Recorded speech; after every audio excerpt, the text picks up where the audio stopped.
everyone for this flexibility. Let's get started. I'm hoping some other folks would come here as well as the evening goes on, because I see about 40 people registered, and then there are about 10 people usually from Lisa who would join. So we should have a pretty good crowd in some time.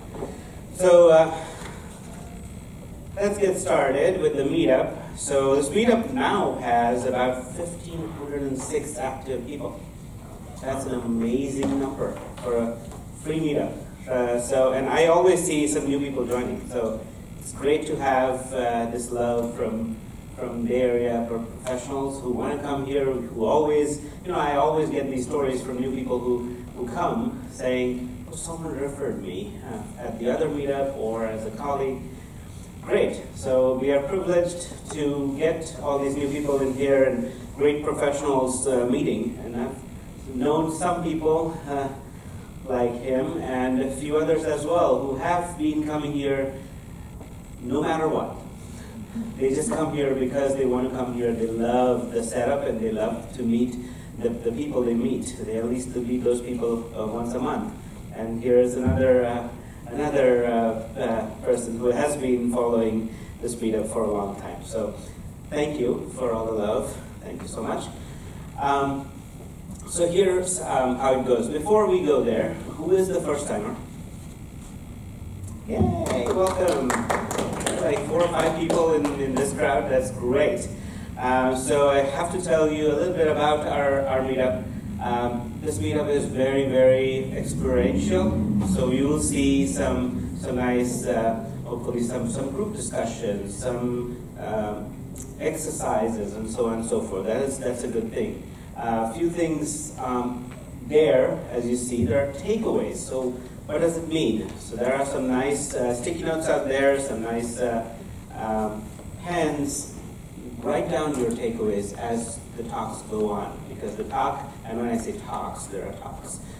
There is a talk by our featured speaker, but there are lightning talks, and I'll come back to it in a moment. So you'll have a lot of things to write and share with everyone what the takeaways are for you. And that could be a real good stuff for everyone else to look at, not just now, but later on, when they are writing something, hey, I went to this meetup, it was amazing, what did you learn? 2 sentences? No, you can actually see that picture and actually refresh your memory. So that's always a great thing.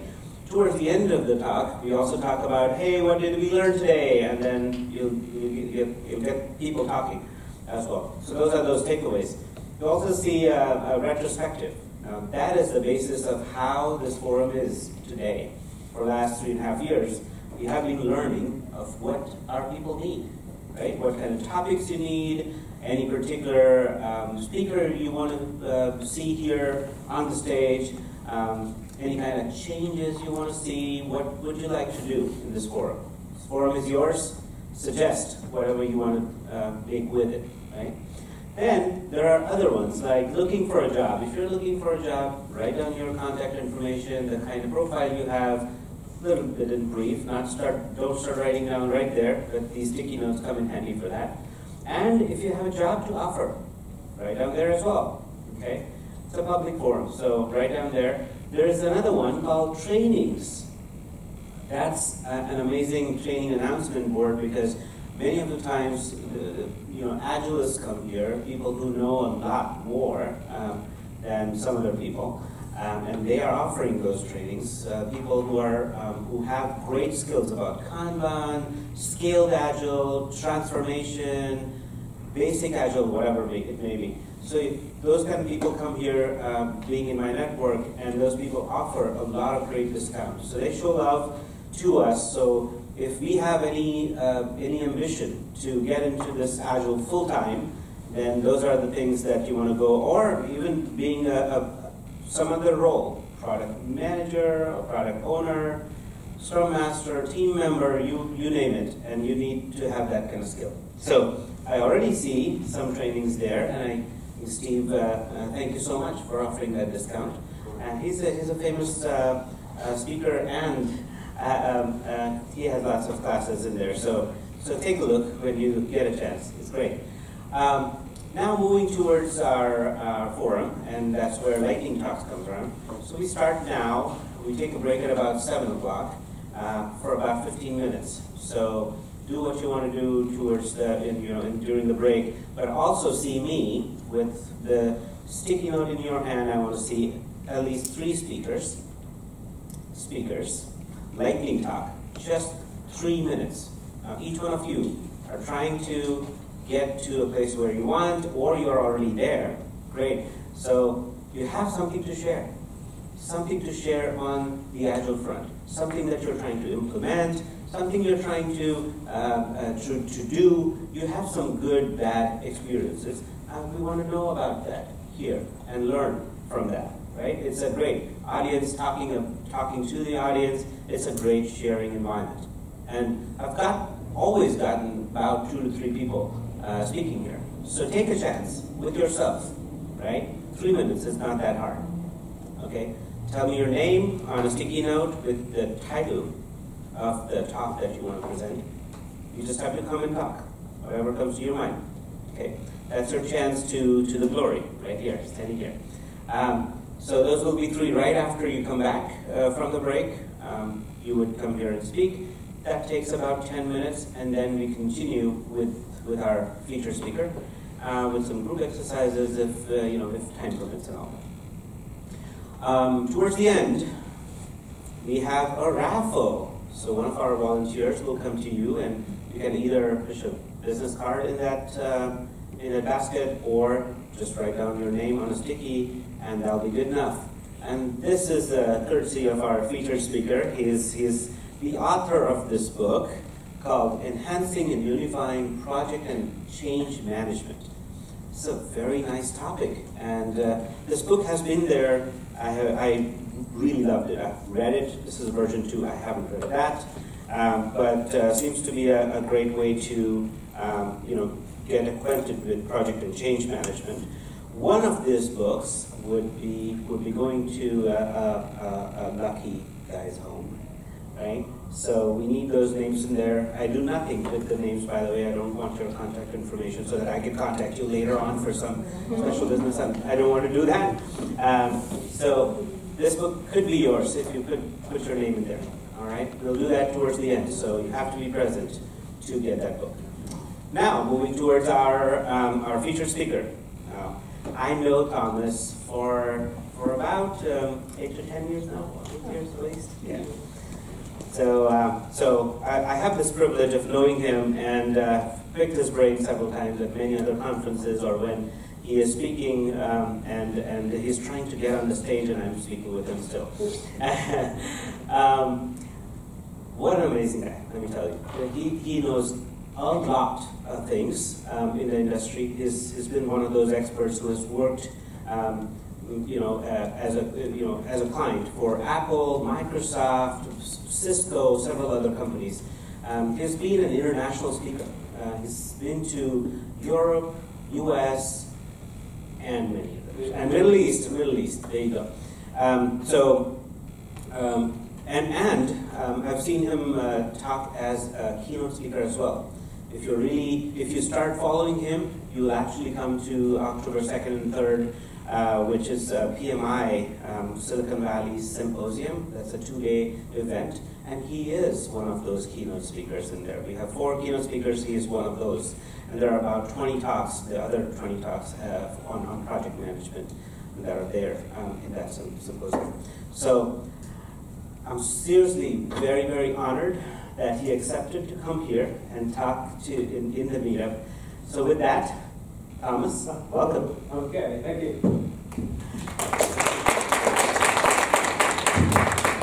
As a new veteran, I am very honored to be here this evening, although I have to say he has put me in a rather difficult situation. And if anybody has ever done stand-up training, they know there's a few cardinal rules that go along with stand-up training, and that is never eat beforehand. But one of my biggest weaknesses in life is pizza. And not only is there pizza, but there's several different kinds of pizza. So it caused me a real dilemma as to what to do, whether I should eat or not beforehand. So I have to be on this small group, and we will get to know each other throughout the course of the evening. I did eat a little bit beforehand, but now a lot of those people came up to the front. Might have second regrets about that, but don't worry, I won't breathe too heavy on you. So anyway, thank you for coming this evening. Tonight's topic is managing the stakeholder challenges of Agile transformation. And let me just jump into a few things about that. Is that we're all very familiar with Agile. We're familiar with a lot of the processes, a lot about the roles, but not everybody gets Agile. And there's a lot of times, a lot of resistance that comes with trying to implement not only Agile methods, but taking it up to the enterprise level and actually having a more Agile organization, which is one of the things that I'm going to talk about. So I want to just mention a little bit of my background, is that I'm the Managing Director of Emergence 1 International. We're a California corporation. We started back in 2001. And depending where we are, we're a small firm. We have anywhere from 3 to about a dozen consultants that we work in. And primarily what we do is that we help to accelerate the realization of business, IT, and project value by facilitating project quality, organizational readiness, end-user adoption, and beneficial workforce change. So those are really the 4 things that we tend to hone in on with our consulting practice.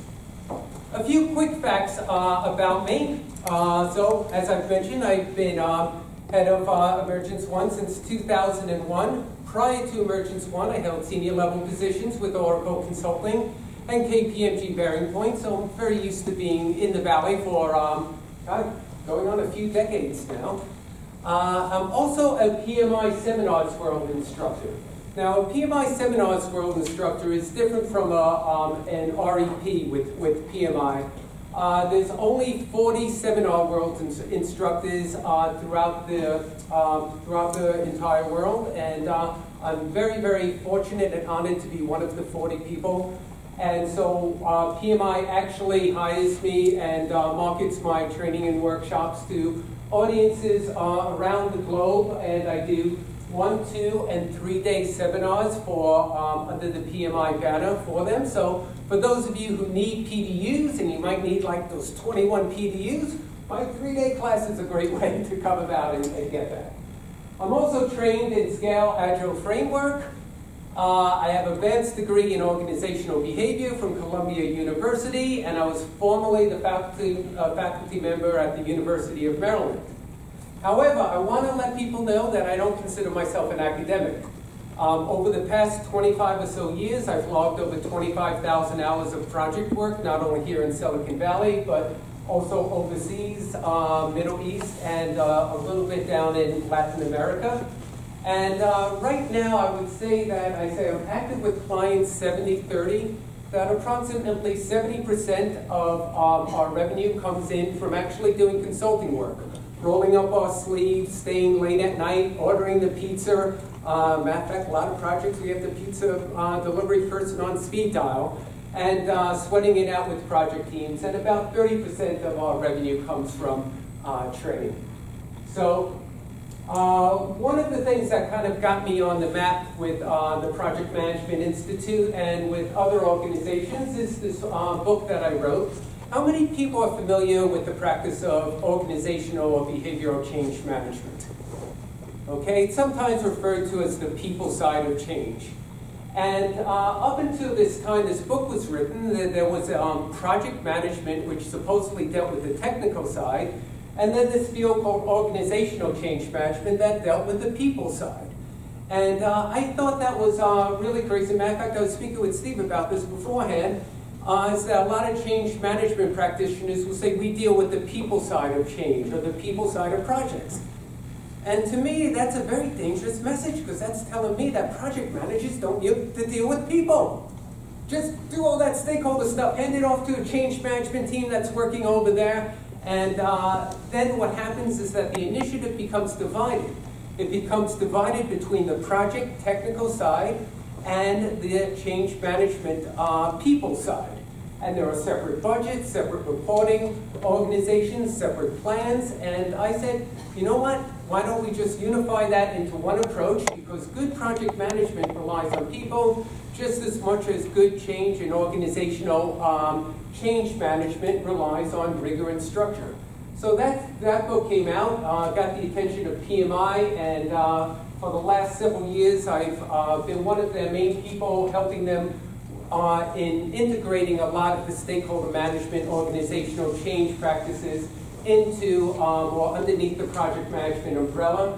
About 2 or 3 years ago, they asked me to write this white paper, One Solution for Project Success, which talks about project management and change management in the PMBOK Guide. And for those of you who are PMI.org members, that is a free download for you. So you might want to consider that.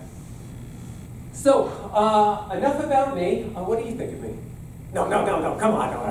Okay, enough about me. Now, I really want to shift from me to Charles Darwin, which is a big switch, is it not? Now, there's a really famous Charles Darwin phrase that we hear a lot out there. And it has to do with like the survival of species, or anybody know what I'm talking about? Survival of the fittest. The survival of the fittest, right? And really what it is that it says the strongest of the species that survives is not the strongest of the species that survives, nor the most intelligent. It is the one that is most adaptable to change. So this has really made its way a lot into corporations and a lot of organizations. And then, hello, my name is change management. And you see a lot of things around change managing the change of people. Because what do projects do? Projects create the new, do they not?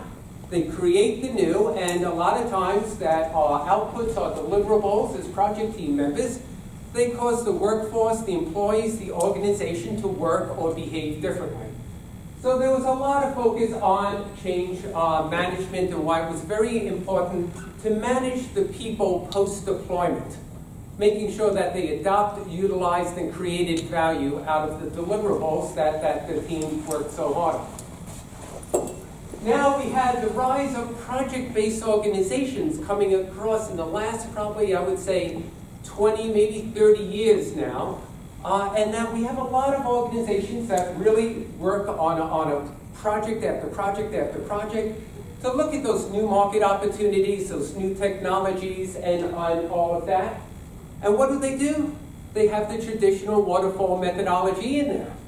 And one of the things is that even though we have project-based organizations, because we want new opportunities, new markets, all of those things, we have a methodology in here. And if you look at this, we have time. Now, this graphic here omits how much time is in there, but you see, your experience with projects and traditional waterfall methods, and I've been on them, especially when I was working with Oracle implementing ERP or with Bearing Point. We would be on projects 12 months, 18 months. The longest project I've ever been on was 24 months.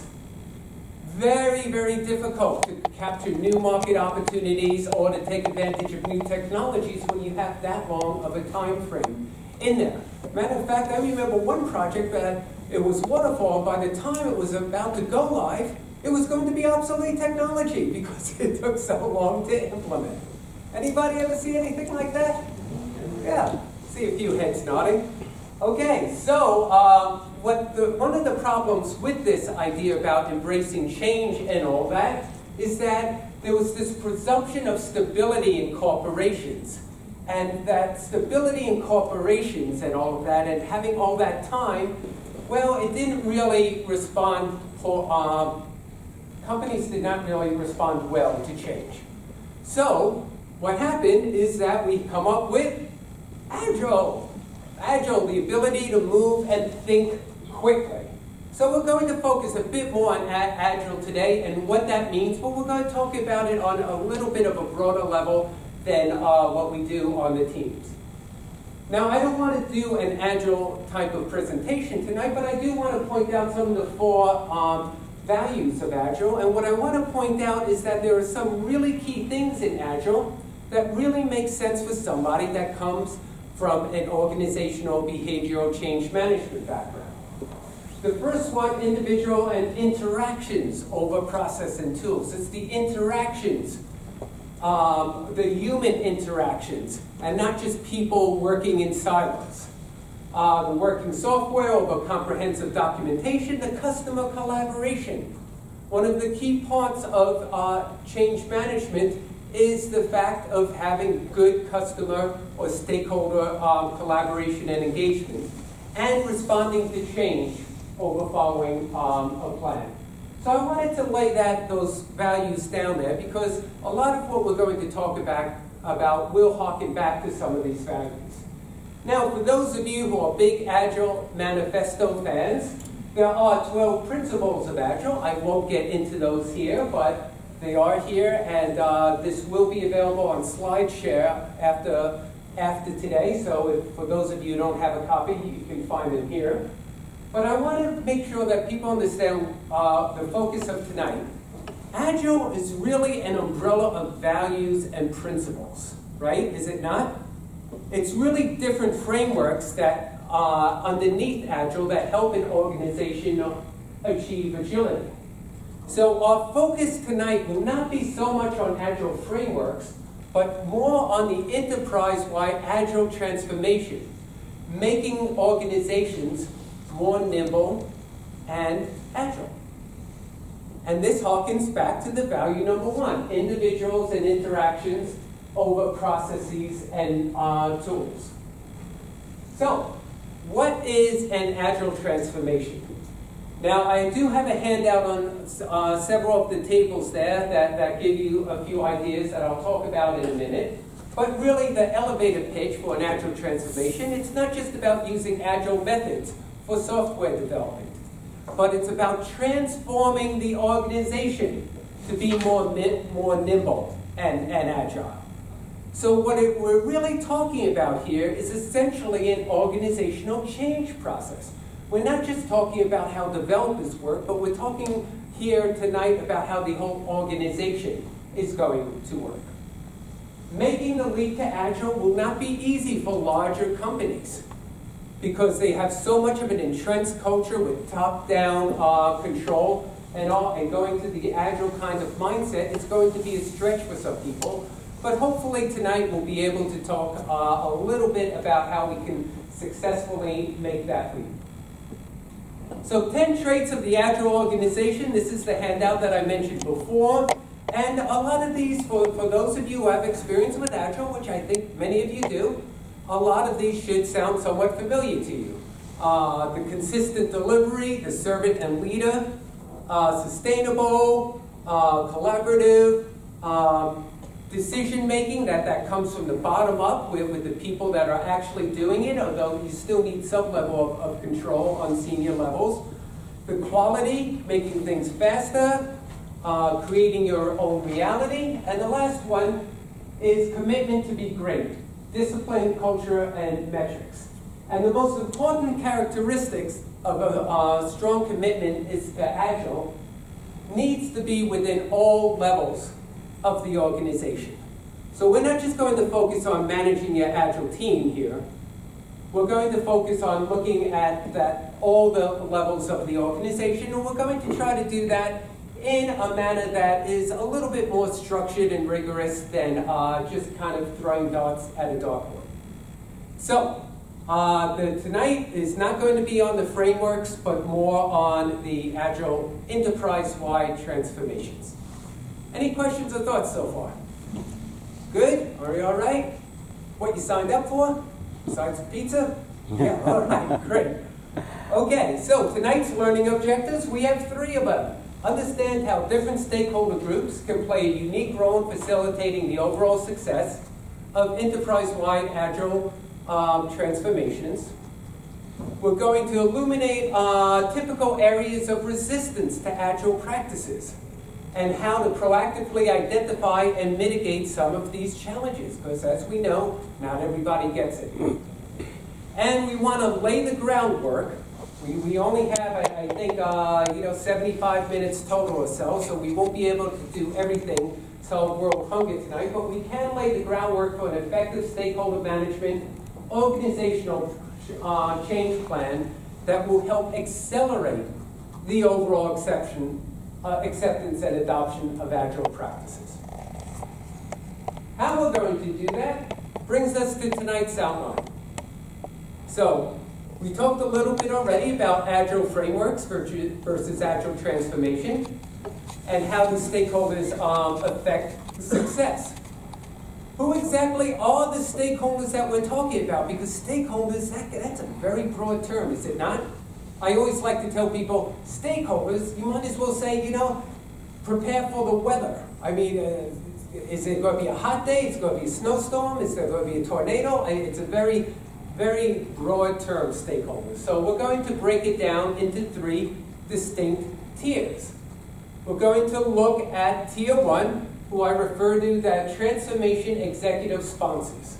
Okay, the big wigs that say, okay, I see a benefit, or I want to make this company a little bit more nimble, a little bit more agile.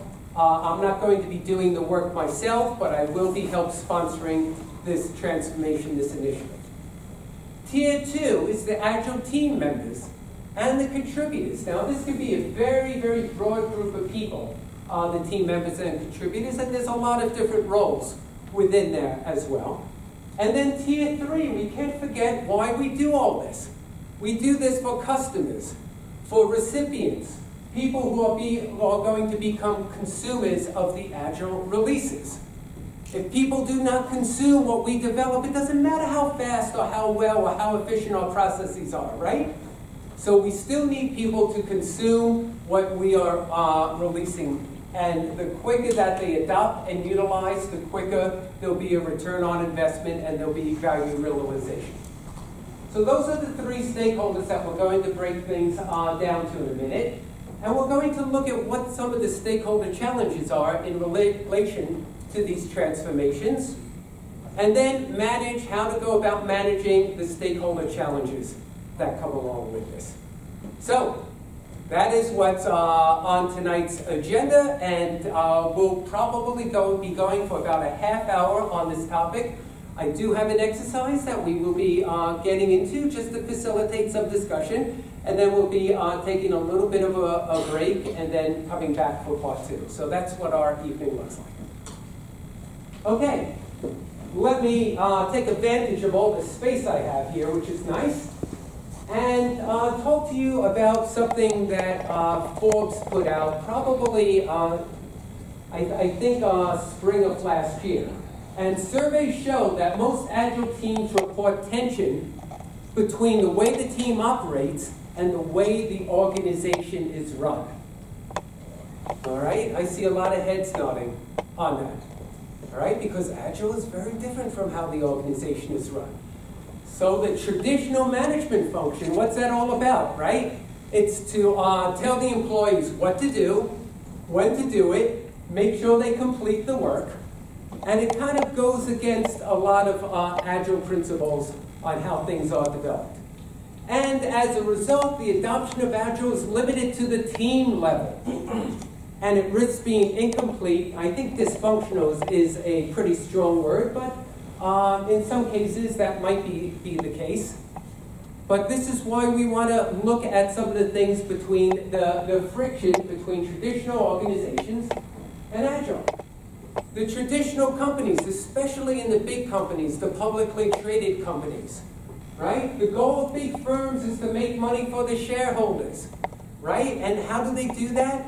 It's all about quarterly profits, right? Quarterly profits, and you report that to the stock market. And in order to make those quarterly markets, really a lot of that command and control, right? You've got to get that stock price on. We've got to hit those numbers. We want the stock price to go up. So a lot of command and control, forcing people to make that happen. Now, Agile, the primary function, is delivering value to the customer. It's a little bit it's a big different mindset. Instead of delivering quarterly results to shareholders on Wall Street, you're looking at delivering value to the customers. And making money thus becomes the result of not the goal. If you do well with your customer and keep delivering value to the customer, the profits will come in. This is the way Amazon lost money years and years taking this sort of an approach. So, with organizational agility, The focus is on adopting the philosophy of customer value first. All right, I don't think I'm telling anybody anything new here. I'm probably preaching to the choir. But this is stuff that a lot of other people throughout the organization might be unfamiliar with. And these are messages that need to get out. It goes against the culture of most organizations. Because it goes against the culture of most organizations, it requires more than just a few methodologies or job descriptions. You're not going to change your culture. You're not going to really align senior level management to your thinking if you just come in and show a methodology. So therefore, you need organizational change techniques to go along with these agile frameworks. And those are some of the things that we will be talking about. Organizational change, how does the organization change? Change the mindsets, the behavior, maybe the reporting relationships, how they go about adopting and utilizing things. And which most large-scale organizational change initiatives, there's going to be passive resistance, people dragging their feet, or people saying, okay, in concept, okay, and then when it comes time to really doing, whoa, they put the brakes on. And it might be active stakeholder resistance, where people are just saying, hey, it's the flavor of the month, it's not going to last, and it might be okay for that kind of company, but not this kind of company. So, we want to change that bureaucracy of the rules, the plans, the reports. And, look at the other things that Agile offers, the iterative work cycles, the self-organizing teams, horizontal communications, right? The feedback, that consistent feedback from the customers. This, for you, if you're in the Agile world on a regular basis, this is all applehood and, apple pie to you, right? Is that the saying, apple pie to you? Motherhood and apple pie, that's it. But remember that a lot of the people that we deal with in organizations don't live in the Agile world. They don't come to meetings like this. They know you guys are doing something over there, but they're not quite sure what it is. So it is a big mindset, and I'm not going to say that there are silver bullets to it. What you'll see is that there are a lot of different tools, techniques, and interventions that we can use, but I am not going to give you, an acronym and say you're going to solve all the problems with Agile acceptance by following this acronym here. I wish it was that simple. It's not. So we're going to take more of a broader approach and look at the different tools and techniques that you can utilize and see how they might work within your corporate culture and within your company and stakeholders. Okay, so what is a critical success factor for Agile transformations? So we're hearing about this, right? Has to do, what's another word for stakeholder is? Customer, client, or it's really managing people is a big success, critical success factor of that. Does everybody agree? Managing people? Yeah? All right, come on, say it loud, say it proud. Managing people. All right, that's one. So we're going to really focus on this people view, about the people, the stakeholders, the tier 1, the tier 2, the tier 3, and how we can manage them in a really good, rigorous, and well thought out method. Now, I know there's a lot of words up here, and I don't expect you don't have to read them. It's okay. This comes from the PMBOK guide, the 5th edition, soon to be 6th edition of the PMBOK guide from the Project Management Institute about who is a stakeholder. Now, I kind of told you before that I'm not crazy about that term stakeholder, right? And this is why. Is that according, at least into the Project Management Institute, and probably to a lot of you out there, a stakeholder is anyone who can affect a decision, activity, or an outcome. Well, that's a lot right there, is it not? Anybody who can affect a decision, activity, or an outcome. However, a stakeholder is also anyone who can be affected by a decision, activity, or outcome. So when I look at this, wow, the stakeholder, anybody who can affect a decision, activity, or outcome, or anybody who can be affected by a decision, activity, or outcome, what I say to myself, who does that not include, right? And I've walked into organizations, and they would be somewhere in the middle of a project, and they were having a little trouble with the stakeholder management aspect of it. They said, yeah, we have change management people coming up with stakeholder identification. And then I look at like, okay, let me see what you have. And they have everybody from the CEO all the way down to like the admin and the suppliers and the vendors. And I kid you not, this is how long their stakeholder. Very unwieldy, very hard to deal with. And the other thing with stakeholders is that we're going to have different objectives with different stakeholder groups. So we don't want to lump them in all together. What we really want to do is we want to break them down into that. Before I talk about that, now I just want to say that PMI, and I do have a little bit of a PMI bias to me because I've been working with them for so many years, but they're really increasing the emphasis on the human side of projects. Now, for those of you who might have your PMP, right, these are the 10 areas, knowledge areas within the PMBOK diet. So up until the 5th edition, there was only 9 knowledge areas. In the 5th edition that came out, they added stakeholder management as a key knowledge area. Why? It's because project managers were not doing a sufficient enough job when it came to stakeholder management. And they felt that it needed to be called out a bit more than it was. And then they released Managing Change in Organizations, a practice guide. This was something that I was one of the final reviewers of. And then I mentioned this other book, or this other white paper that came out by PMI. So they're really putting a lot of emphasis on the need for really good stakeholder management now.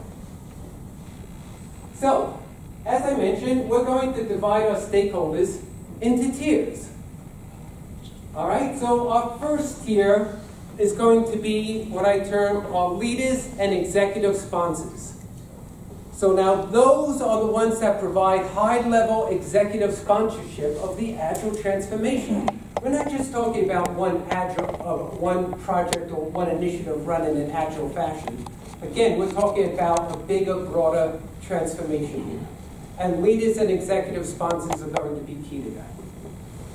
And then we have our Tier 2 stakeholders, which are Agile team members and contributors. And those are the ones who practice the principles and practices of Agile. And then lastly, we have our customers and our recipients. Those who utilize, consume the Agile release outputs and create value. Because if people aren't consuming these releases, then they just sit there and they don't create value for the organization or for the customer or whoever was also engaged in the development of them. So, I'm going to catch my breath for a moment and let you all turn inwards for a moment and just talk about, I just want to take a few minutes for us to brainstorm a few things on what kind of challenges you have encountered with each of these stakeholder sets. So, we talked about leaders and executive sponsors. If you have not had much dealing with leaders or executive sponsors, just go down and talk about Agile team members and contributors, or with customers, consumers, recipients, whatever term that you want to utilize. So let's just take a few minutes. If you have not introduced yourselves to one another, please do so already. And let's just take about 5 or 7 minutes to come up with some challenges. We don't need to overthink it, but I do want to have a chance for people to chat. So, go ahead. Either from your own experience or something that you've heard at the table. So, we're a small group, we're friendly, we got pizza. So, who would like to just offer one of the challenges that we go on? One of the challenges with one of the stakeholder tiers we described here.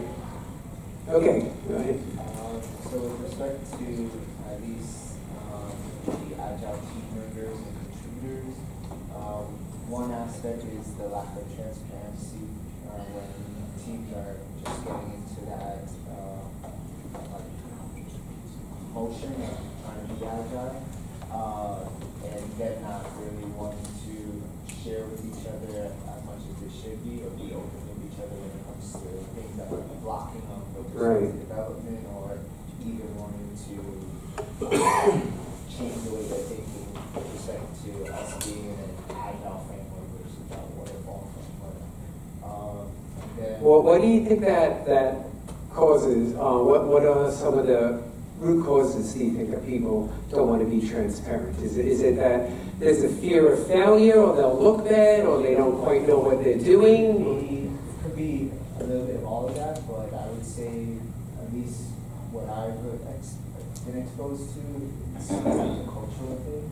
Right. Where some people, like, from a cultural standpoint, they weren't raised. Okay. So you're having to kind of break down that barrier and at least make them feel comfortable, right? It's comfortable to want to share and not feel as if they're going to be judged or get Right. their performance and stuff like that. Yeah, because it's a new way of working for them. Yeah. And another table, maybe?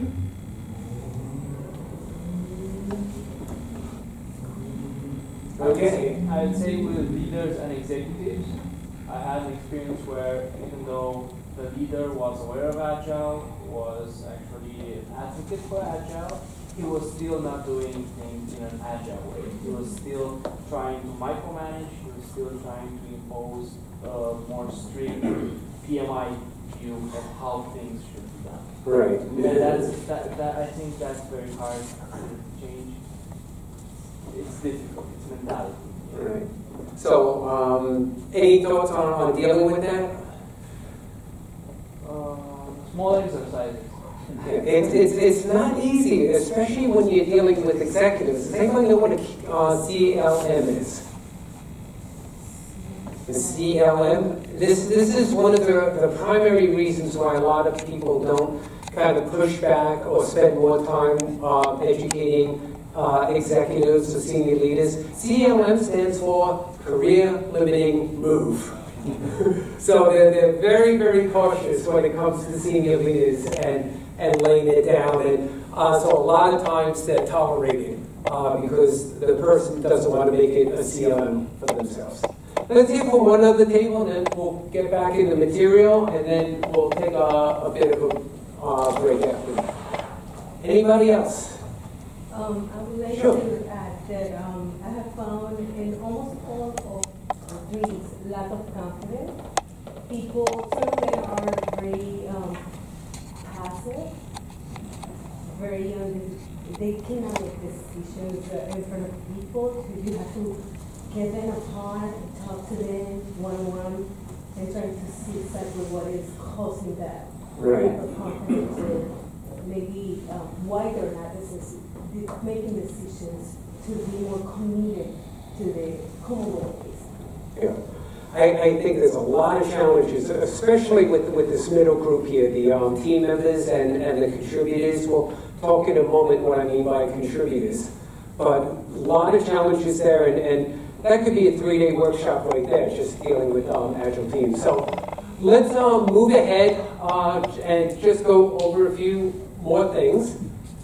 Is that what I like to tell people? I mean, I come from an organizational behavior background, but then I started studying about project management, and I started saying, like, man, what project managers say about like organizational behavior and all that, about it being too touchy-feely, they're right about that. So that's why I started combining a lot of things from my organizational behavior background with the rigor and structure of project management. And whenever I work with groups and I talk to them about managing people, let's manage people like we manage projects. And that is with a structured, methodical approach based upon project management principles. So I'll show you a few of these in a moment, but the main point I want to say is that I cannot make you all into amateur psychologists. All right? Most of you are project managers. or work on project teams. What we really want to do is that instead of introducing the whole field of psychology and behavioral research and all of that over here, what I really want to do is I want to make sure that we build off of the skills that we already have, the skills and competencies that we already have. And that it doesn't have to be that too touchy-feely or lighting candles or anything like that to get people to work. But if we apply some project management techniques, hopefully that will help.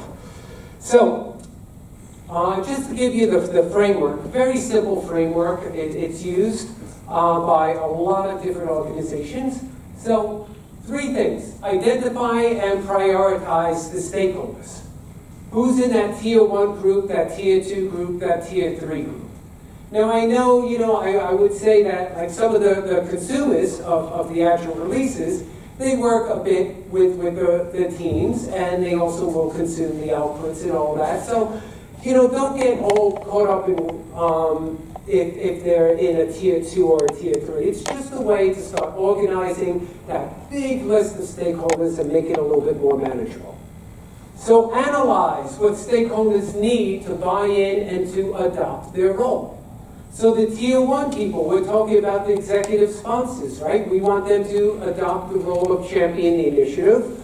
We want the team members to adopt their agile roles. And we want our tier 3 people to adopt the release outputs. And then develop strategies to manage the whole agile transformation. So put together a simple matrix. We already looked at some of our tier 1 people, our tier 2, and our tier 3. And really, so that's kind of straight ahead. So what we want to do is go into the next phase, which is analyze and then develop strategies. And now note that more robust stakeholder management plans will be developed from these strategies. So in the time that we have, we're keeping it a little bit high level, but you can definitely take it down a notch and get into more specific stakeholder management plans. But because right now we're dealing with so many stakeholders, it would be too time-consuming, too complicated to do stakeholder management plans for these diverse tiers. What I'd like to do after our break is I'd like us all to come back, hopefully, and talk about leaders and executive sponsors, how we can really get them to really start accepting and buying into that agile mindset, and how that they can be really our partner and not our nemesis when it comes to utilizing agile principles within the workplace. So we'll take, I think, what was it, 15 minutes? 15 minutes. Yep. Take a break, and then I think there's some, I'll let you, you're the master of ceremonies, explain the next, I think, 30 minutes or 15 minutes. Perfect. Thank you so much, Thomas. It's a very engaging, great topic, and the way you talked about how we can use the same process structure to manage people. Great. We'd like to hear from you right after the break as well. So while we are at the break for 15 minutes, we have to make at least 5 new contacts. 5 new. Not a big challenge. And hopefully it's on LinkedIn. I have some stocks on LinkedIn. All right. I have stocks in the real estate investment trust. There you go. Perfect. So you'll make those 5 contacts today as well. And come back in 15 minutes. If you want to hit the restroom, you have to go through the security to that secured area. And come back, do something here. There are lots of takeaways, lots of retrospectives. You can start over there. Exactly. And also, I'm looking forward to you giving me a nice sticky with your name and a topic you want to talk about for 3 minutes. Take a leap with yourself. Seriously, leap of faith. And come back to me with your name and a topic. I want 3, so we'll cut off at 3. Cool. All right. So we'll see you exactly at 7:15. You can give me that.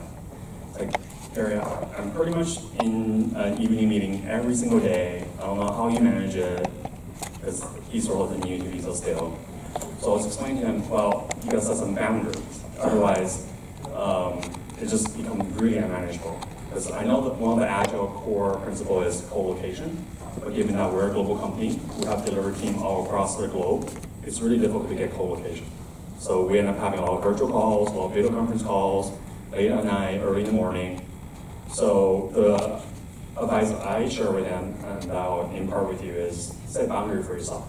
So for me, Friday night is absolutely sacred. Unless it's an emergency, I don't want to meet. It's like unless my boss tells me, hey, critical issue here, you need to get on the call. I don't want to check an email. I see whoever sends it, ignore it until like later time and pick it up then. And now Sunday night is also sacred because that's Game of Thrones. So when you talk about Scala, Spark, big data, it's not as interesting as dragons, swords, ice, and fire, right? So yeah, I was telling them that unless you do that, everybody's gonna schedule ad hoc meetings. Once they know that, hey, you accept it and you attend it, they're gonna think that's the norm. That's how you operate. But I mean, we all have life outside of work, right? I mean, some people may be, living to work, but I'm definitely the opposite. So yeah, I come to dates to my next vacation, and for me, just put in the right amount of time, meet when I need to meet, but outside of work, yeah, I try to keep a semblance of a normal life. So that's my thought, and hopefully you can set your own boundaries, whatever that works for you. That's my thought. Thank you, Gary. That's super. Thanks for sharing your thoughts on work-life balance. I think it's a great way to do it. So that's the next one is Steve talking about sprints are tough. Lovely. I was trying to think of something when I got here, and I was writing, and then this just kind of came into my mind. This is the first time I'm going to talk about this, but what are sprints, by the way? What's the definition of a sprint? And what defines a time box? And what do you do with the sprint? Yeah. And the work you're doing is the stuff that was committed to at the beginning of the sprint.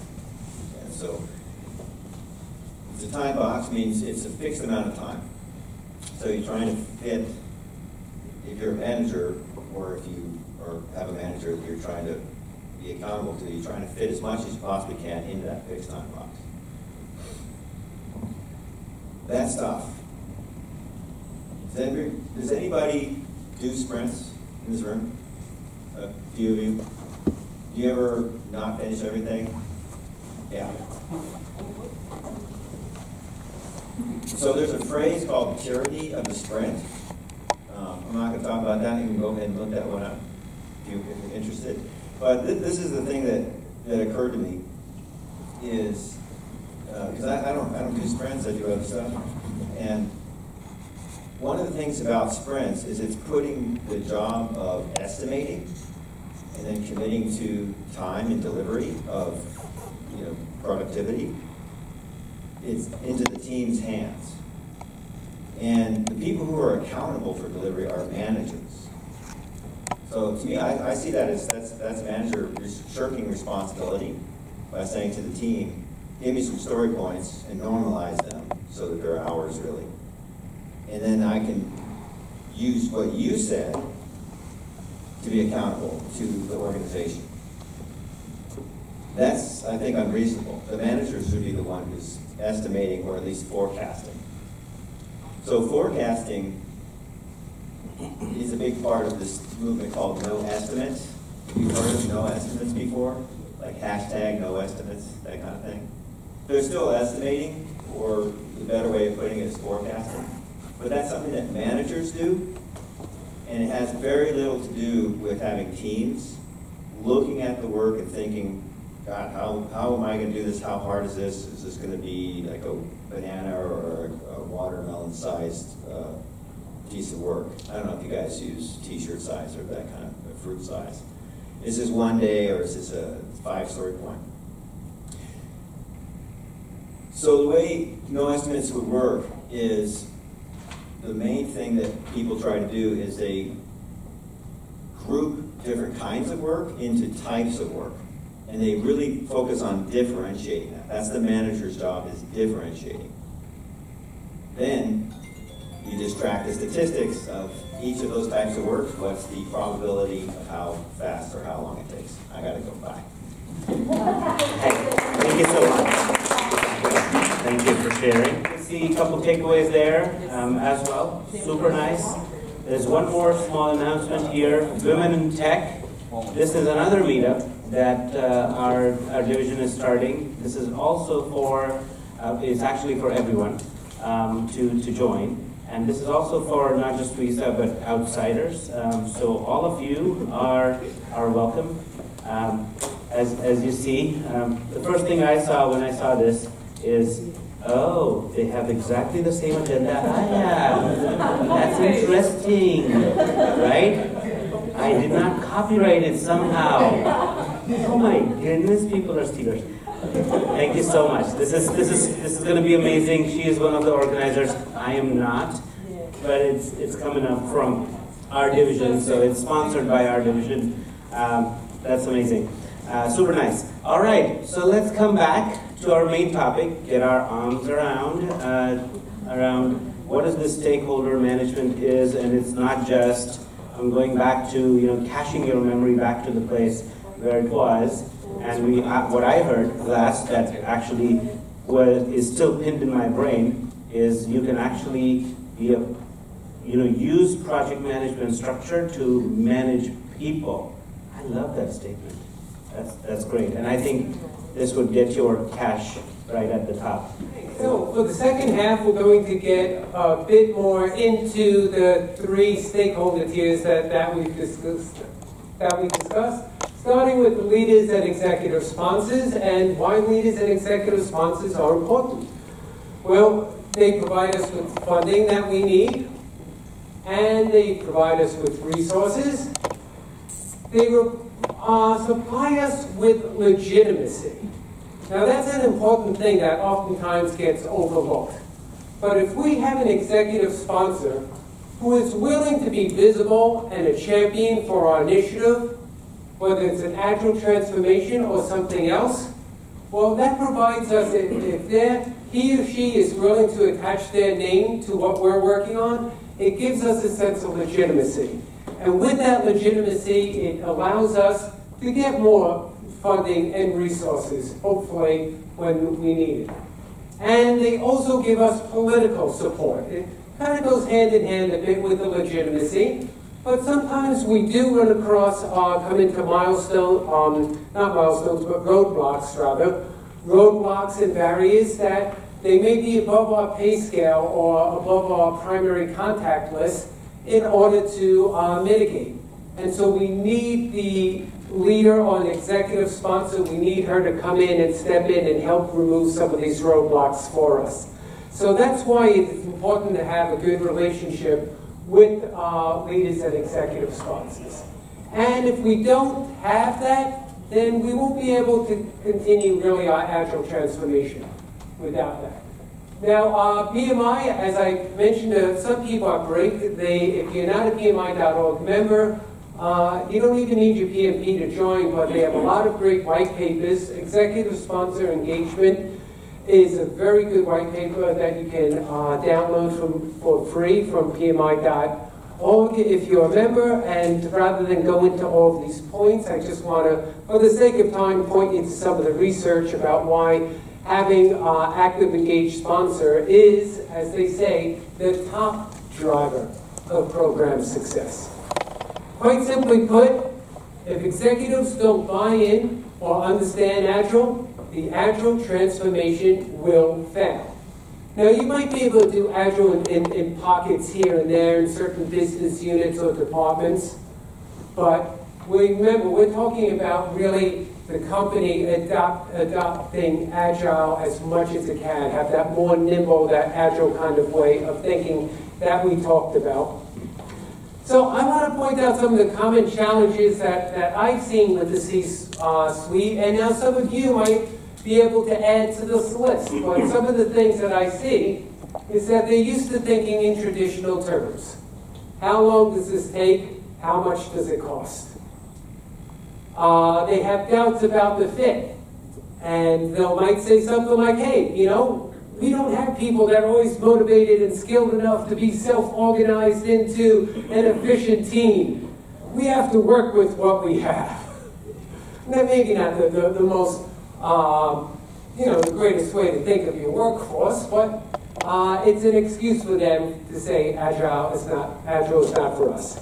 We talked about a little bit in the beginning about that top-down command and control structure, and that whole concept of team empowerment can be very difficult for some leaders to do.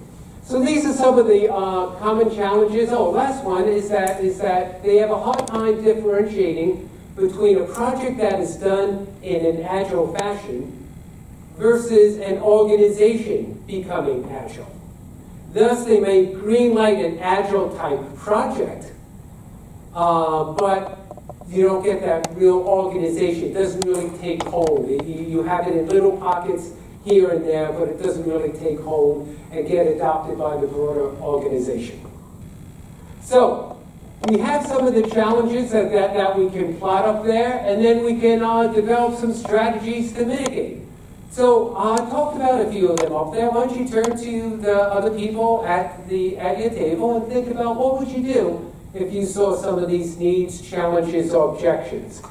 The traditional mindset, the doubts about the fit, the uncomfortable with empowering teams, mistaking the framework for transformation. So let's just take a minute or two just to quickly brainstorm some quick ideas. Come on, just a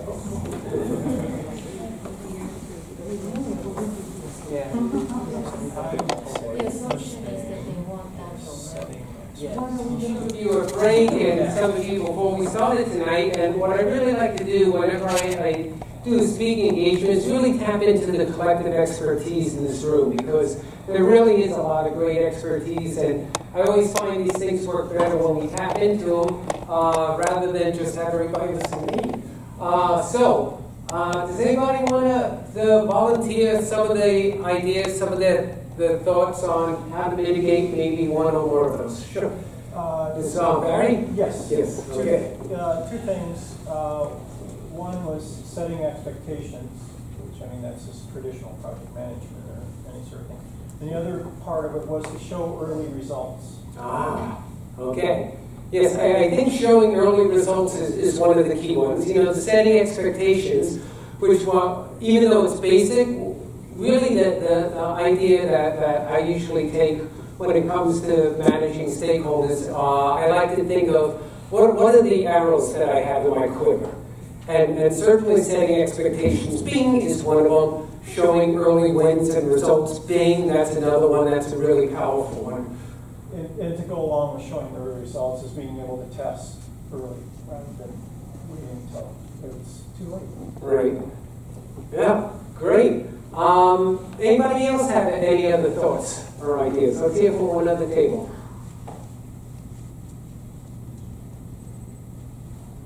Simon, I want to talk. I only want to talk. Oh, that's okay. Well, I actually. Otherwise, if you don't talk, then I have to say you're voluntold. So, yes, you're forcing me to do this. Well, I was thinking about mitigating the uncomfortable with empowering teams. And people sometimes feel very shy when they have to talk to leaders and executives. And this is what I tried today. I went to the one of the major Europe market. It's not like a CEO. It's a huge manager in my organization, and I set up ice cream time with her, just to know her, to know her better and establish that relationship with her before I start giving ideas how we can work with the new stakeholders that we are hiring. It's going to be like 501 team and 315 team, but we're not prepared for all of these people that are coming on board. So what I did was I'm establishing a relationship with a person who has the power to make those decisions. I'm gaining her trust. And once that I do that, I know that eventually when things start not working and everything starts becoming very complex, then I'll come again with solutions. And then I'm pretty sure because there is a relationship, there is a foundation, probably she will say yes. but at least I'm trying. So it's a different strategy. And it works for me. I don't know if it works for everybody, but it works. All right. Yeah, and it sounds like it works very well for you, which is great. And it might not work for everybody, and that's why I always want to think about what are the arrows in our quiver that we can use, because we can usually use multiple different techniques or interventions to deal with this. Now, one of the things that I want to say is that this just gives us a very simple framework. You could cut it and dice it, put it on whatever type of application you want.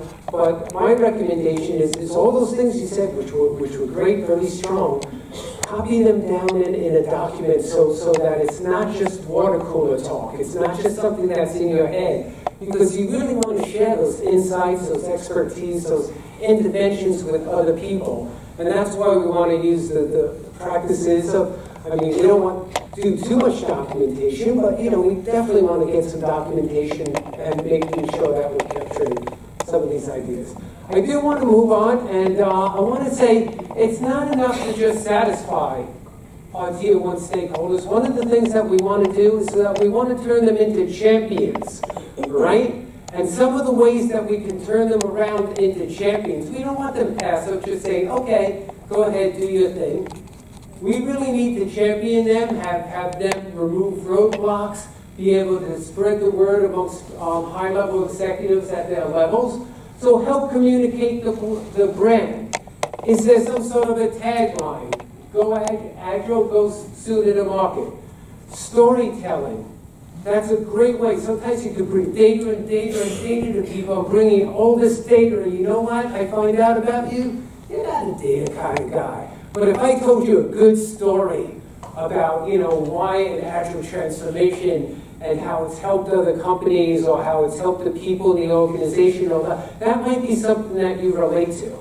So think about that, both, you know, what appeals to the left brain and what can appeal to the right brain type approach.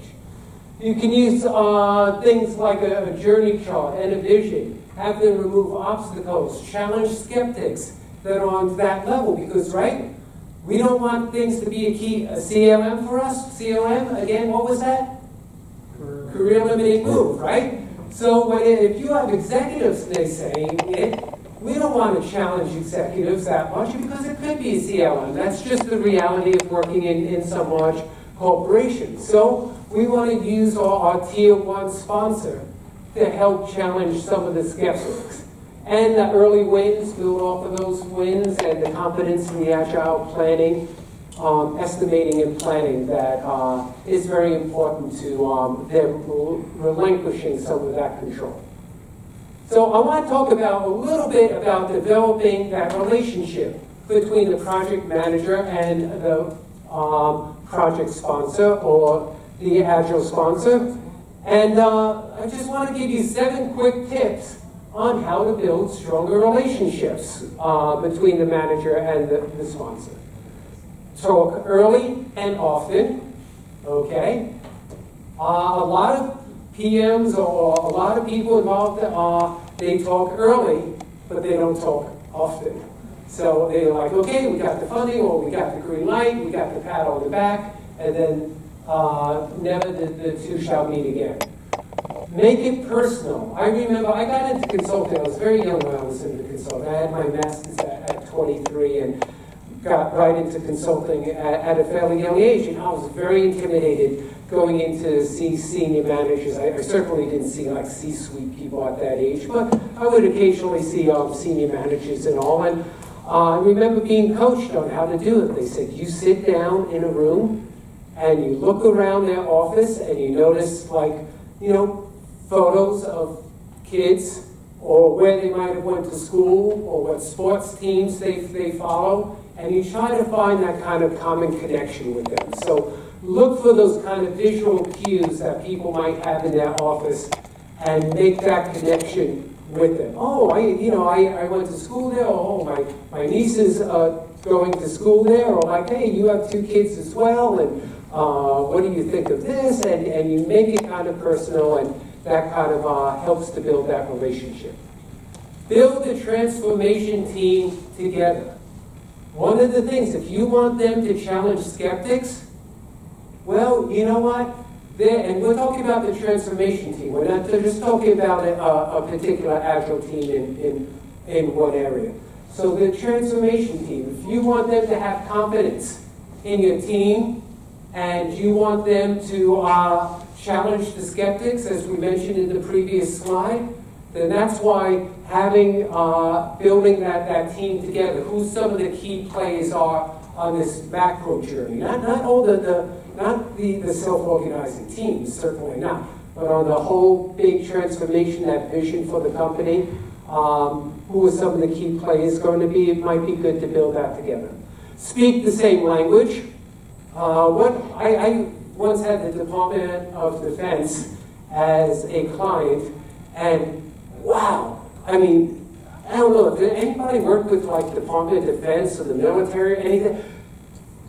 They can write whole paragraphs using nothing but acronyms. I mean, it was amazing, and I was lost. I really had to learn how to speak their language. Don't assume they speak your language. Learn to speak their language.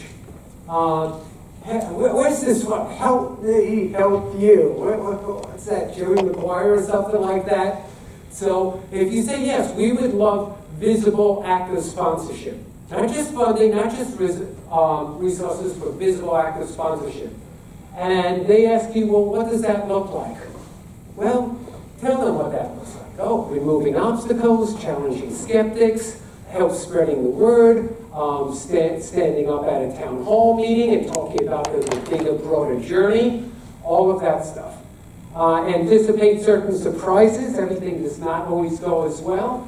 And then lastly, stay in your lane. Anybody know what I mean by that? Pretty much not, at least from a professional standpoint, not making yourself out to be something that you're not, or be knowledgeable on something that you don't have a clue about. Yeah, stay within what your role is. At that, you don't want the project sponsor, stepping in too much. You want them dealing with those higher level things.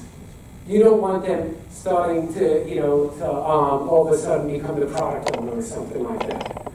So those are some tips for building a stronger relationship with your project sponsor. And like I said, there's some things who work better for you, some things you might be more comfortable with, but just think of it as arrows in your quiver.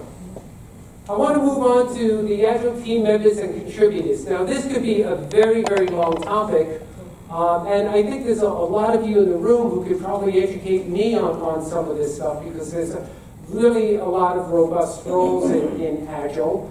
But what I want to talk about here is that a few reminders is that Agile transformations are built around teams, and not just Scrum teams, but program, portfolio, product owner teams as well. Remember, we're looking to affect the entire organization.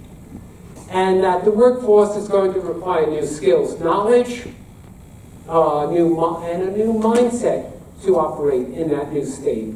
We talked a little bit about that earlier today. And then ongoing support and competency development programs need to be developed and put in place if the transformation is going to be sustained. Okay, so how are other people going to get trained? What happens when you get new employees in? I mean, doing a one-time training in an organization on Agile is only going to take you so far. So what are the things that you can put in place? What kind of competency development plans can the organization start to develop or put into place? What kind of infrastructure for competency development in Agile is the company willing to commit to? Again, that's where your relationship with your senior leader might help with the funding and the resources, and this is where your contributors can help come in and put those things in place. And then there's also the need for sustainment. You introduce Agile, right? It changes how people work. It changes people's mindsets. You know what? It might change their job path or their career ladder within the organization, right? There might be a specific career path for project managers in the waterfall world that's different in the Agile world. So what are the reward and recognition programs that can come in place? So these are things that keep in mind that might be needed in order to help with your Tier 2, your team members and contributors. Now, when I talk about Tier 2, it is often your largest, broadest stakeholder group. We're not just talking about the team members. We might also be talking about IT operations, support organizations. Might be HR, right, involving in those career ladders. It might be procurement, production support, corporate compliance and standards, IP standards that you might need to follow. Any regulatory agencies, suppliers, vendors. This is a very big and broad group. So that's why that first exercise of identifying and prioritizing your stakeholders is so important. Map it out, use those skills. If you can build a project schedule, include stakeholders in your project schedules, who you should be meeting with, when, what they're going to need, how you're going to deliver that as well. So that goes a long way in putting some of that structure to stakeholders, and not just using stakeholders as what I often say is when I ask groups, how do you deal with stakeholders? And they say, yeah, we usually talk about them around the water cooler. And we're taking them away from water cooler and just putting a little bit more structure by putting all the stakeholder management activities within, maybe some sort of a plan or a schedule, when to meet with people and all of that. So it's not just something floating around in your head, it's something that's actually tangible. So, some of the common challenges, right? Comfortable and competent in the waterfall world. They don't like to take risks. They don't want to be held accountable. They're used to doing what they are told. The career path, right? Might be the right roles, but the wrong person. A product owner might have skills, right? Somebody who plays that product owner role might have skills and attributes that are not really trainable, because they might be introverts or they might not really be comfortable with interacting with a lot of people. So, we got to get the right people in the right roles, and don't think that just training people, doing a workshop is going to be the silver bullet that solves everything. And that's why really understanding your stakeholders, their skills and their attributes can be so important. And now, sometimes, or a lot of times, Agile is best suited for projects with a high level of uncertainty. And that makes project budgeting and planning too uncertain and ambiguous. So for those who are responsible for the budgeting and the planning, push back on that and say, I don't get the sprint thing at all. I want to know, if I give you this big chunk of money, what I'm going to get in 9 months. And so mitigating, understanding that, right, a need and a challenge. I have some ideas for a change one, so we put things in here as well. And then I say let's discuss here, I think for the sake of time, because one of the things that I have learned is that you don't want to be that trainer or that speaker who gets everybody out of here late. So if you don't mind, for the sake of, we will hold off on a discussion on some of these things of what to do for now. You'll see on the slide share that I do have some just high-level ideas that we can take and develop into a further management plan. What I do want to focus on right here is, and this will kind of bring things home and wrap up our 3 tiers of our stakeholders, is that we want to look at the customers, the recipients, those who utilize, they consume the Agile outputs, and they create value. I had one client one time. Agile team was great. They were doing 2-week sprints. Things were coming out on a continuous basis. And you know what? We'll do a release in February. No, we'll do a release in organization's not ready. We'll do it in March. We'll do a release, at a later point and things like that.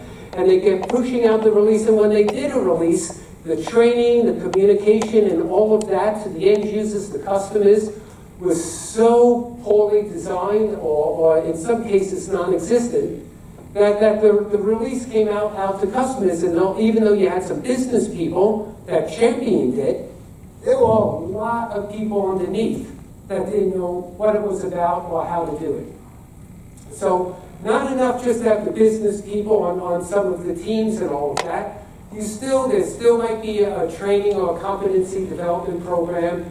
There needs to be awareness campaigns, all of that goes with it.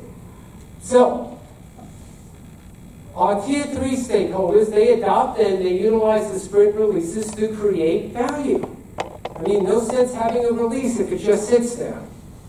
They take ownership for the product, the change, and they look for ways to enhance the value as well. If they don't buy in or adopt, well, the organization might have improved their development processes, but have not created additional value. Value comes out of adoption and utilization. It doesn't come out of simply development. Now, keep in mind that with Agile transformation, let me see. This is what I want to go to. Rapid or continuous deployment does not always mean rapid or continuous adoption by customers and recipients. All right? I see some people nodding their heads here by that, especially in large organizations or if you have a large or diverse customer base. So just because you have rapid or continuous deployment does not always mean rapid or continuous adoption. And benefits of iteration or sprints are sometimes minimized if releases are slowly adopted. So we need to really talk a lot about user adoption, and I'm going to just have a few closing slides on how to do that. But again, this is where having some expertise in change management, looking at user adoption or customer adoption, how to accelerate that process, is a good skill set to have, at least somewhere in the organization.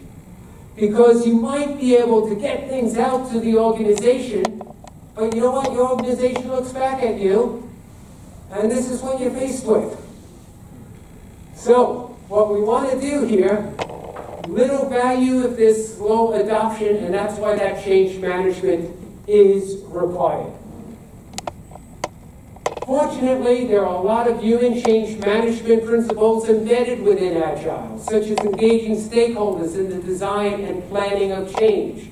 Principle number 1, the highest priority is to satisfy the customer. You know what, I remember back in my ERP days, it wasn't about satisfying the customer. It was about slamming that system in, whether they wanted it or not. The idea that business people and developers must work together and daily throughout the project, these are all things that change management people have been saying for many years as a key component of project success, and it's so good to see that baked into the Agile processes. Change management should be part of your release planning. Now, I want to point out a few caveats with that. And that comes to project cost management. Is that when you talk about human factor elements, organizational readiness, some sort of change management program, these all cost time or cost money and time as well. So project cost, right? You should factor in the costs associated with things like organizational readiness, training, and other change adoption activities. Just because you have some people from the business on the teams, it doesn't necessarily mean it's going to translate or transfer into the broader workforce. So estimate those costs again. If you have a release that's going to affect hundreds, and I've worked on some that's affected 700-800 end users. When it affects that many people, there's communication awareness programs, there's competency development programs, all of those are going to be needed. And you need to control the costs too. That's why I don't like to have separate change management budgets or plans, because whenever money gets tight, change management is always the first thing to go. But if it's seamlessly embedded, all those things around organizational readiness and accelerating user adoption are part of the overall initiative, then it's more likely that it won't get defunded. So, communication plan, training material development, maybe a training test environment, the production cost of training material, piloting, evaluating, all of that, the training, that all takes time and money. However, there is some good news, and that is that there's a lot of enabling technologies out there now that have come out probably in the last 5 or 6 years, and more coming out every month it seems, that make training and user adoption material development a lot easier and more efficient. So you don't need to necessarily bring in a change management or a training consultant to work on things from scratch. There's a lot of technologies that help develop customized training or communication or promotional campaigns that are kind of ready-made that you can just customize rather than start from scratch. If anybody wants to know a little bit more about that, please see me afterwards and I'll be happy to talk. So, one of the big questions people want to know is, so how do we get users, customers to adopt our products? And I have, what I call, the Emergence 1 end user adoption formula. And it's a pretty simple one. And by the way, for any of you, I once had a PhD in applied statistics in one of my talks. And he was like, TJ, that's not a real formula and all. It's not real. It's just the way of conceptualizing things. So for any of you who are really good at that, please give me a break. Motivation times competence plus structural support. Let me give you an example of this, okay? So, my daughter, right, whenever I take her to the mall to bring a friend, she can't drive herself, so I have to drive her to the mall. And then I have to let her off around the corner because for some reason she thinks I'm not cool. So anyway, I really want her to adopt a new behavior. I want her to adopt the behavior of driving a car herself. So in order for that to happen, we really need 3 things. We need motivation. So if I tell my daughter that, hey, yes, you can now drive yourself to see your friends at the mall, and they'll think you're so cool and all of that, are you motivated? And she says, yes, I'm motivated. Can she start driving herself to the mall? No, because she's not competent. She doesn't know how to drive a car. So, I take her to a parking lot and I teach her how to drive a car, and she drives the car, and then she knows that, the brake is on the left side. And we work it all out, and she has competence. Can she now drive herself to the mall? No, because she doesn't have the structural support. So what do I mean by structural support? She doesn't have a license, she might not have a car, she might not have insurance, so she doesn't have the structural support.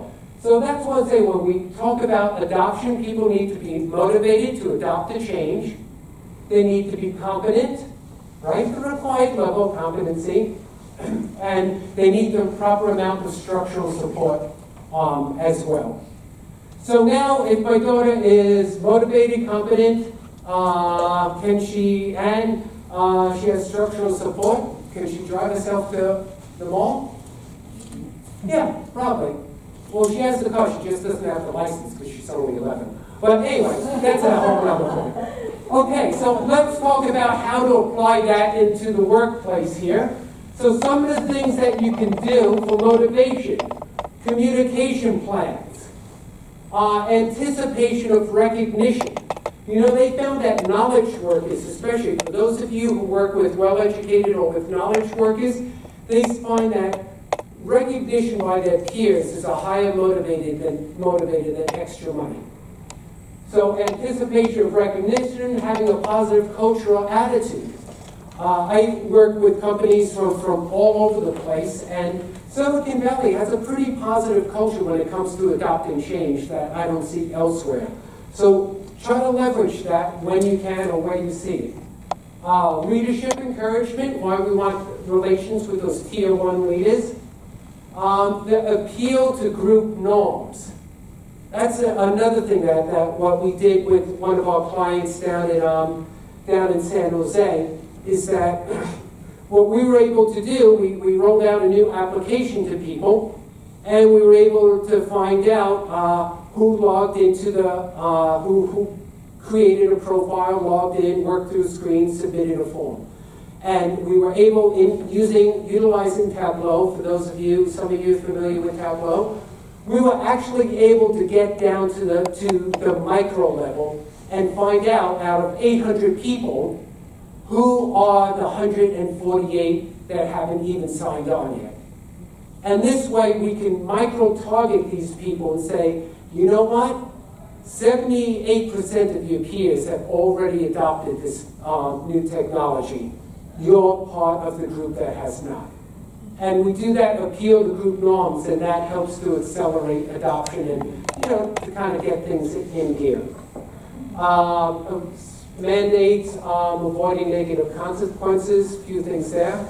Competency. When we think of competency, a lot of times we think traditionally of training, but besides training, you can shadow, there's job aids, there's coaching, video instruction, colleagues, experts. I mean, even if you're just teaching new roles to Agile members, there's all different kinds of ways besides a traditional workshop that you can teach those new skills.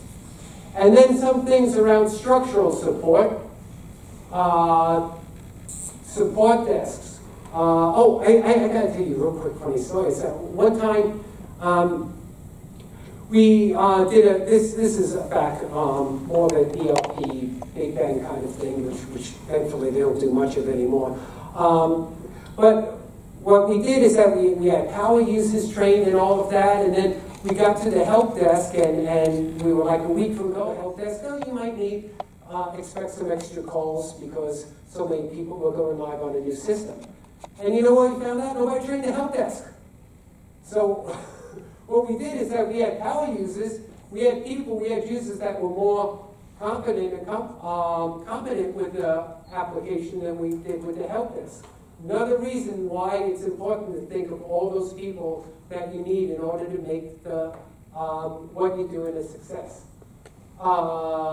Rewards, organizational redesign, modifying company policies, reduction, roadblocking of potential workarounds. One time we worked with a company out in Denver, and they bought, big company, they bought like 15,000 licenses of MS SharePoint. And they found out that SharePoint wasn't being adopted. They said, hey, TJ, we did all this thing around communication, training, all these traditional classic change management approaches. People weren't adopting it. Why? So I went in, I did an assessment and talked to a number of stakeholders in there and found out why. And they said, the reason why is because they have a lot of legacy applications that mimicked what was being offered in SharePoint. Now, it wasn't all in one application, but it kind of mimicked some of the things. They had eRoom and Documentum and chat things and things for workflow and things like that. Nobody ever decommissioned those legacy applications. So because they had an easy availability of workarounds, they decided, hey, we don't need to adopt what the teams are pushing out. So another thing to think about, reduction or roadblocking of potential workarounds. And then, solution redesign is something that I tell people who still are doing wonderful things, but this is something that you'll see in Agile processes a lot. You get that continuous feedback. So that works out really well, and having that well-designed solution really helps with adoption, because if you have a poorly conceived or poorly executed application, no change management plan in the world is going to save that. And that's why these Agile processes of continuous feedback and rapid feedback are so critical. So that's my take on using end-user adoption. Yes, we have a question. Yeah, for the top of the slide. Is that really the Central Intelligence Agency? Sorry? CIA is the Central Intelligence. I'm sorry about that. I am not speaking the language, right? I'm violating one of my own rules. So, CIA is actually, it's an acronym that I use. It's called Change Impact Assessment. And I should really get away from that acronym, that just kind of freaks people out too much, CIA. So it's change impact assessment. So basically it says, you know, if the change impact is, if the change is not very attractive to people, then you're going to need to do more motivation. You're going to need more arrows in your quiver. If the change has a steep learning curve, then you're going to probably need to use several of these bullet ideas that are up here. If the thing is intuitive, if there's good solution design, very easy to use, then you probably don't need to look at all those things in there. So the level of intensity, how many arrows you put in your quiver, and how many you take out to shoot, all depends on the level of impact it's going to have.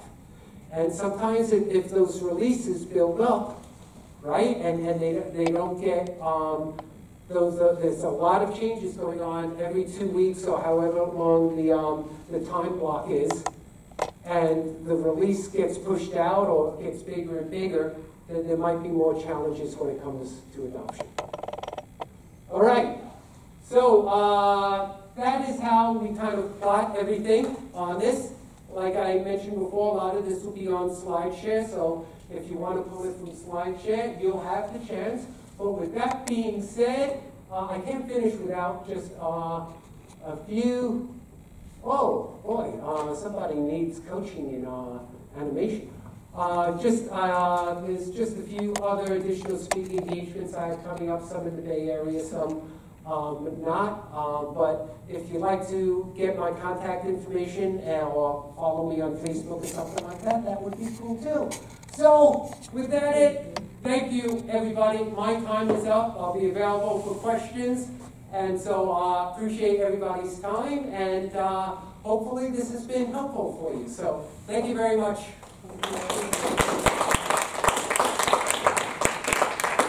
Great talk. Thank you so much. Thank you. Amazing talk. Great. So, what did we learn today? There you go. Okay. What else did we learn today? Yeah. Put a thing up there about clustering the stakeholders into 3 tiers to simplify the analysis of stakeholder needs. Great. Adoption, motivation multiplied by competence and added with structural support. And that's called the formula. Yes. There you go. What else did we learn today? How to influence the executive team. Super. Show early users, speak often. Speak often, yes. Very often. Anyone on those 2 tables? I think we talked about the CIA. Oh, you. Analysis. That was Assessment. the assessment. So we need the assessments. Cool. On this table, yeah. You can deploy, but you also have to learn on the adoption. Adoption, yeah, perfect. Super. So it's, I think, as always, it's a great event. We are now gonna officially start a raffle. And Thomas, would you be available to do this for us? Okay, if I don't pick your name, please don't come after me. It's all same color, so he can't be color biased. All right. We have all the security encryption there. At Visa, security is job number 1. Yeah. Oh, we got somebody with a smiley face. And it's Anna. Anna! And it's the winner. And she says the winner. Lovely there. Oh my goodness. This is the law of attraction. I could write Anna Sola, the winner. So maybe we need a workshop on, positive thinking, yes. right? So. Thank you. Let's take a picture. Let's take a nice picture there. All right. Cool. Thank you so much. All right, and Thomas is going to be around for next 10 minutes for book signing. So if you're interested in getting that super nice book, there are just a few copies there, so he'll be around for that. But with that, it's great to spend the evening like this with all the knowledge coming around and with all the nice audience that could speak to us 3 minutes at least, other than the 15-minute break. So take a couple more moments, and if you can furnish the retrospective there of what we need to start, stop, or continue, that would be perfect. That will give us some motivation to come back. Be the change agent. How about that? I'm speaking the language that I just learned. So be that change and be that change agent and make us improve this event. With that, thank you so much, everyone. Thank you. And we'll see you next time.